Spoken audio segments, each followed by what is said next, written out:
Ang mga dating adik nagbalik loob sa pagiging adik.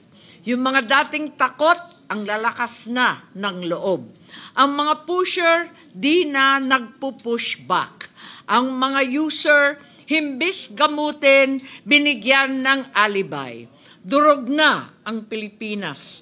Happy days are here again.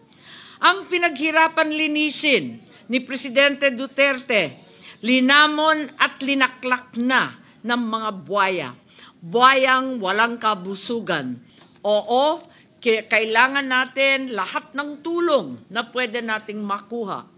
Pero kung ang sarili mismo nating bansa ay lango at lulong sa nakakaadik na katiwalian, paano tayo gagaling?